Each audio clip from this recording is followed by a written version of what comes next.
Hi, my name is Kate, this is my channel, and this is going to be a 2020 year in review.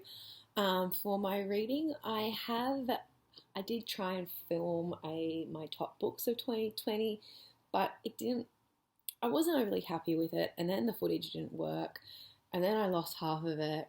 So I've decided I'm not going to go back and redo that. Instead, I'm just going to give you some of my reading stats, and then I'm going to talk about 2021 and my plans for my reading. So in 2020, I read 150 things, which well overshot my reading goal of 120. So that was really exciting. A few factors in that. My work decreased slightly over Sydney's COVID lockdown period. I never stopped working completely though. So there was some extra time that I had to read. Plus, and this will be relevant for my 2021 plans, when I get stressed, and 2020 was a year, when I get stressed, I tend to read more romance novels. I call them my romance spirals. I spiral out of control with my romance reading to the point where I'm reading 4 romance novels over 2 days and going to work, and so I'm not sleeping. So then I'm exhausted, which makes me more stressed. And then to help that, I have to read, and then it just spirals out of control. So there was a few of those. So I got lots of reading done then. So that's how I think I got so far in 2020 unplanned. But of what I did read, I gave 14 books 5 stars on Goodreads. So my reading was okay. According to Goodreads, my average book rating was, I think it was 3.6. So I did lots of average kind of reading. Of what I actually read, 85 books were romance. So it's more than half of my reading was romance, which is strange because I still think of myself as a science fiction and fantasy reader, not as a romance reader, even though more than half of my reading has been romance. I think the reason that I've been thinking of myself as a science fiction fantasy reader rather than a romance reader is because when I was looking back at the actual books that I read and trying to decide what my favourite ones were, only one of those was a romance book. Only one of them stood out as being exceptional or meaningful or really stood out to me. And I think in part it's because a lot of them were read when I was half awake in my spirals, or stressed out of my mind. But because I'm reading so many so close together, and I'm picking books from authors that I like and then binging them, but I'm not really thinking that far ahead of what ones I want to read. So I think I'm just doing like instant gratification purchasing, because I read all my romance novels on my iPad, downloaded. So it's just instant like gratification of yes that, yes that, yes that. And I'm not thinking ahead and considering my shelf space and considering, the price of a full price of a paperback. Where am I going to put it? It's going to be sitting on my shelf, and then it's going to guilt me when I'm not reading it.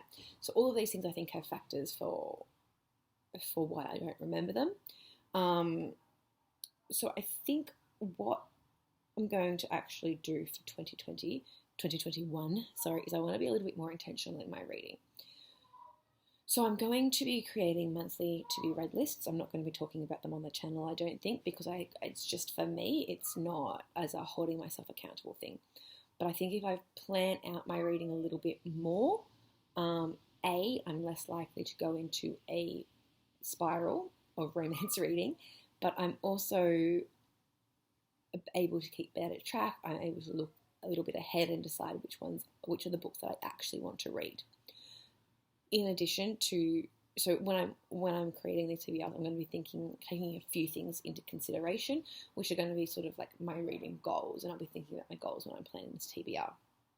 My TBRs aren't going to be hard and fast rules, but they're going to be like, I'd really like to get like these done this month as much as possible. I'm aiming for 150 books again this year. And if not, I'm not going to have 85 of those as romance novels, hopefully. So I'll have to read, I think it was 12 and a bit books a month to get to my 150, I figured out. I'm only going to let myself read a maximum of one romance book a week. I think that's going to help me avoid that spiral if I keep that rule in my head. Like, I've already read my romance novel this week. I can't pick another one until next week. And then that way it gives me some time to breathe and to deal with my stress rather than ignoring it by reading. I also want to be reading more non-fiction books this year. It's always kind of a goal, and it's always kind of something that I either start really strong in and it tapers off, or it's the other way around where nothing really happens until like non-fiction November, and then I'm like, oh, I haven't read any non-fiction this year. So I'm going to try and aim for 2 non-fiction books a month, but as long as I'm reading one a month, I think that's probably pretty good. I've also looked at I keep all of my books that I own that I haven't read yet, that I haven't admitted defeat on one particular shelf in my bedroom. And I was looking at that the other day and realizing that I've got several books on there that have been on that shelf for several years now. So what I did is on the 1st of January, I sat down and I wrote down the title of every single one of those books. There were only 26, but as I said, there are some that have been there for a while. So I've got my 26 books on a list. My goal is that every book that was on that shelf on the 1st of January 2021 will be gone from that shelf by the 31st of December 2021. And it's either going to be because that I have read it, or I tried it, DNF'd it, and then got rid of it. It will not transfer to this bookshelf if I DNF'd it. So going pretty well on that, actually. I've almost finished my 4th book for the year. It's only the 7th of January, and 2 of those books came off that shelf. So I'm pretty impressed with that. Also this year, I'm going to continue to go to my book club. So there'll be a book a month from that book club that will go onto my to be read list. But also at the end of our book club, we go around the group and talk and recommend 1 or 2 things that we have read or watched or listened to in the previous month that we've really enjoyed, that we think will be of interest to the people at book club. I go to this book club because it is not romance, it is not science fiction or fantasy. It's, I suppose you would call it like feminist fiction, women's fiction kind of thing. It's more literary fiction. I'm trying to get myself out of my comfort zone. I'm interested in the themes, but the genre is not my go-to. I'm trying to get myself out of the comfort zone. I really enjoy the group. The people who attend my book club have actually become much more like a group of friends over COVID. All of our book clubs have been on Zoom, and for some reason that's made us more chatty and friendly and more of like a core group. So it's not my usual type of reading. I want to be able to branch out a little bit more just beyond what book club reads. So I'm going to be making notes about what people are recommending in that round robin, what we've been reading, what we recommend section of the club, of the meeting. And I also want to be reading at least one thing recommended from the book club every month.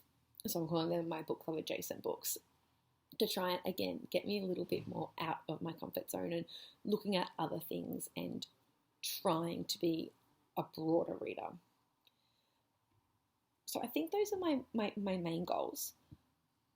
And then a sub goal that I've got is I'd like to read some more classics. I'd also like, there's a few books that I'd like to reread. And there are a few books that I have on my shelf that I started that I gave up and put back because I still think maybe one day I'll read them. So I've written down a few classics, I've written down a few books that I want to reread, and I've written down a few books that I want to try again. And I think I've got about 14 books on that list. So I'm going to try and get to the point where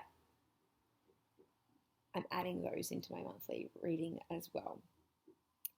Classics, I think I've got 6. So I'm like maybe one every 2 months. I've got things like Jane Eyre on there because I've got a beautiful hard copy edition of Jane Eyre that I've never read. I've got like North and South, I've got Middlemarch, I've got Frankenstein, which I've never read, and then I have The Monster, The Count of Monte Cristo. A few different things, but I'm like, okay, if I try and aim for one every 2 months, then I'm getting some classic literature out there. So that's kind of what I'm aiming to do for 2021. I think I'm going to be making more videos as well. I'm trying to do more on Instagram. Originally, I was thinking that I would really do monthly wrap-ups, but I think I really like that style of video. So I'm going to be doing monthly reading wrap-ups, where I'll sort of mention everything that I've read over the month. And then I would like to do more intentional book reviews for ones that I've really liked or have really made me think about something cool or unexpected in some way, things that I have thoughts on. So I guess those are my goals as well, a little bit more booktube, a little more bookstagram, but that's where I'm at. I would love to hear what everybody else is wanting to achieve in 2021. As terrible as it is to say, more COVID, more lockdown may actually be helpful for everybody's reading. I know it was helpful for mine. It's not, I don't want it to happen, but at least I know that if it does happen, then there are books. And I have a plan for my books, so it's not just stress reading and stress consumption. Anyway, let's hope it doesn't come to that. And I'm Kate, this is my channel, and